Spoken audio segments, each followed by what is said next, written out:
harus berhenti.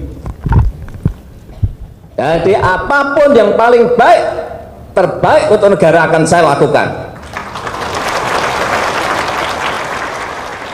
Kembali kita dibuat terkesan oleh Presiden Jokowi. Gayanya yang dikenal banyak diam dan sunyi senyap, membuat semua orang tidak mudah untuk menebak apa sebenarnya yang dia pikirkan. Jokowi yang dikenal dunia sebagai seorang visioner sejati, membuat banyak orang sulit untuk memahami langkah-langkahnya, kemana, seperti apa, dan di mana akan berujung. Sebelum kita lanjutkan, bantu kami membangun channel ini dengan cara subscribe dan bagikan ke media sosial kalian agar semakin banyak yang tahu dengan informasi ini.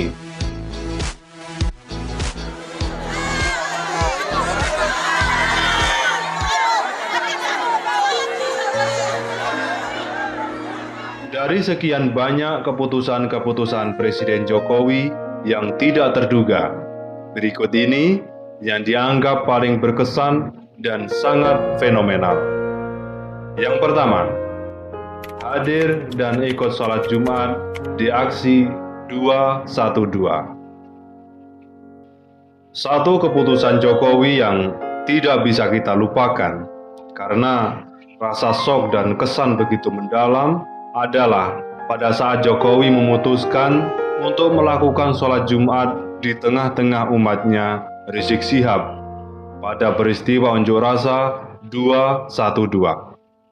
Orang-orang yang ada di sekeliling Jokowi semuanya merasa sangat khawatir dan ketakutan kalau ada rakyat yang kemudian nekat dan melakukan tindakan yang tidak terduga. Tapi itulah Jokowi. Jokowi tidak banyak bicara. Dengan tenang, dia melenggang ke tengah rakyatnya untuk sholat Jumat bersama. Terima kasih atas doa dan zikir yang telah dipanjatkan untuk keselamatan bangsa dan negara kita. Allahu Akbar. Allahu Akbar. Allahu Akbar. Tindakan nekat Jokowi itu baru bisa dipahami setelah berhari-hari kejadian usai. Pesan yang ingin dilempar Jokowi ke wajah Rizik Syihab adalah, kamu boleh bangga sudah berhasil mengumpulkan massa yang kamu bilang umat 212. Tapi tetap saja mereka semua adalah rakyat Indonesia, rakyatku. Rakyat yang semua KTP-nya dikeluarkan oleh pemerintahanku. Yang kalau aku meluncurkan bantuan-bantuan sosial, mereka akan menikmatinya juga. Yang kalau ada kesulitan, mereka datangnya padaku untuk minta bantuan. Jokowi ingin memastikan bahwa antara dirinya dan Rizik Syihab, dialah yang menjadi Presiden Indonesia. Waktu Jokowi menuju tempat untuk sholat yang dia inginkan, semua orang minggir mengasih jalan. Bahkan ada yang mengeluh-elukan namanya.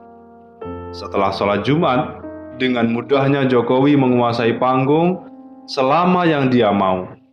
Setelah selesai, Jokowi pergi tanpa permisi, tanpa pamit sama yang punya acara, yaitu Rizik Syihab. Dengan hadirnya Jokowi di aksi 212, walaupun hanya untuk ikut sholat Jumat, Jokowi akan mendapatkan haknya untuk mengklaim dirinya sebagai alumni 212. Allahu Akbar. Allahu Akbar. Allahu Akbar. Kedua, mengangkat Prabowo menjadi menteri. Kita semua tahu bagaimana panasnya Pilpres 2019. Masyarakat kita seperti terbelah menjadi dua bagian, sehingga timbul istilah cebong bagi pendukung Jokowi dan kampret bagi pendukung Prabowo.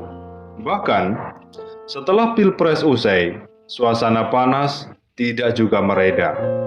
Dan keputusan Jokowi untuk merangkul Prabowo masuk ke pemerintahan menjadi keputusan aneh dan membingungkan, baik bagi pendukung Jokowi maupun pendukung Prabowo sendiri.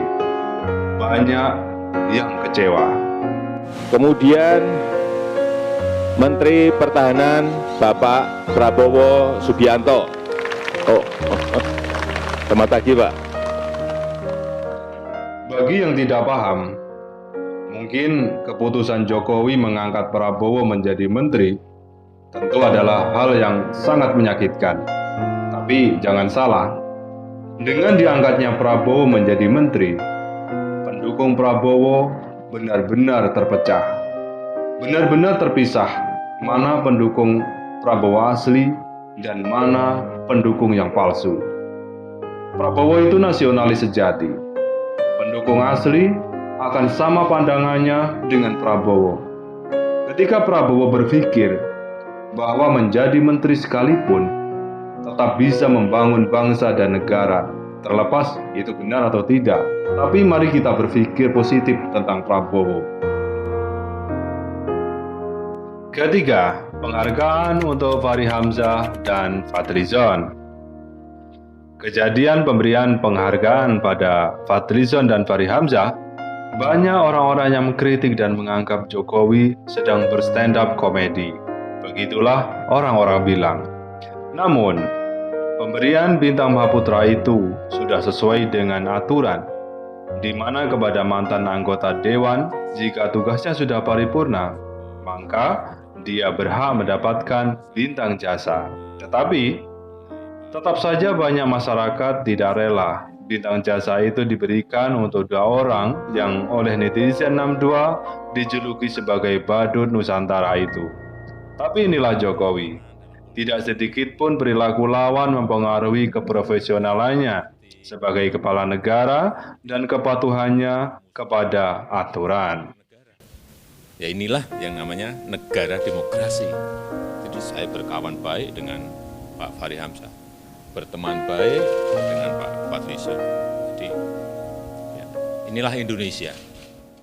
Itu yang tadi beliau sampaikan, sebagai negara demokrasi kita harus bisa memelihara persatuan dan kebersamaan, apalagi situasinya sekarang kan lagi COVID dan sebagainya. Jadi saya kira Dalih Fadlizon dan Fahri Hamzah pun pada saat menerima Bintang Mahaputra itu tidak lepas dari aturan dan undang-undang yang sama.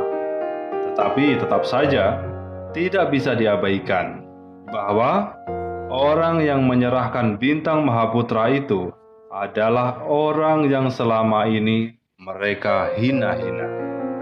Jadi, kalau kemudian orang-orang berpikir atau berharap penyakit nyinyir kedua F itu akan berhenti setelah diberi Bintang Mahaputra, tentu saja salah. Karena bukan itu tujuan dari pemberian Bintang Mahaputra pada mereka. Tapi, imbas atau efek ganjaran penghargaan itu sangat positif. Mengapa? Karena sampai sekarang, walau si Fadlizon masih suka kritik, tetapi volumenya sudah sangat jauh berkurang. Dan yang kedua, yang tidak kalah pentingnya adalah fakta bahwa si Fadlizon ini adalah pendukung menantu Presiden Jokowi yang turut bertarung di Pilkada Kota Medan 2020. Keempat, Bintang Mahaputra untuk Gatot Nurmantio. Dalam rangka memperingati Hari Pahlawan 10 November 2020, Gatot Nurmantio, si dedengkot kami yang 8 orang bawahannya diciduk oleh polisi karena melakukan provokasi, juga mendapatkan gelar Bintang Mahaputra. Jokowi akan menganugerahkan Bintang Mahaputra kepada Gatot Nurmantio seperti yang sudah diberikan pada Fadlizon dan Fahri Hamzah. Bukankah itu amazing? Kalau 2F selama ini hanya nyinyir pada Jokowi, tapi berbeda dengan Gatot Nurmantio. Gatot mendirikan dan memimpin kami yang merupakan kepanjangan dari koalisi Aksi Menyelamatkan Indonesia. Bayangkan, di mata Gatot Nurmantio, Indonesia di tangan Jokowi dianggap sedang dalam kondisi kecelakaan, sehingga harus diselamatkan. Benar-benar sebuah tuduhan yang menyeluruh. Tapi itu tidak menjadi masalah buat Jokowi. Tapi ada yang berbeda dengan Gatot beberapa waktu terakhir ini. Gatot Nurmantio lebih terlihat nasionalis ketimbang waktu-waktu sebelumnya. Beberapa waktu belakangan, Gatot Nurmantio seperti sedang melupakan kawan-kawannya di Kami. Gatot seperti sedang mempersiapkan diri agar ketika dia menerima bintang Mahaputra, dirinya tidak terlihat gemetaran saat menerima penghargaan dari Pak Jokowi. Pertanyaannya kemudian, apakah Gatot Nurmantio akan mengikuti jejak Fadlizon dan Fachri Hamzah untuk kembali ke jalan yang benar? Bisa jadi Gatot Nurmantio akan menjadi pendukung pemerintah sejati. Tidak ada lagi Kami, karena ternyata aksi-aksi Kami sudah terbongkar kebobrokannya. Peribahasa memang mudah untuk diucapkan. Kasihi musuhmu atau hadapi musuhmu dengan cinta.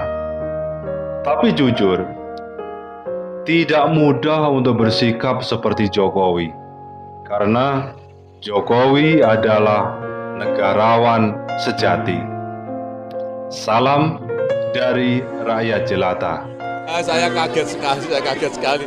Saya tidak menyangka bahwa sambutan masyarakat seperti ini. Saya kaget. Karena nampaknya kerjanya. Sudah saya hayati, sudah saya nikmati jalan tol. Sudah saya nikmati. Senang berhasil saya menyalem Bapak Presiden. Saya berjuang dari awal tadi. Saya berhasil berjabat tangan dengan Bapak Presiden.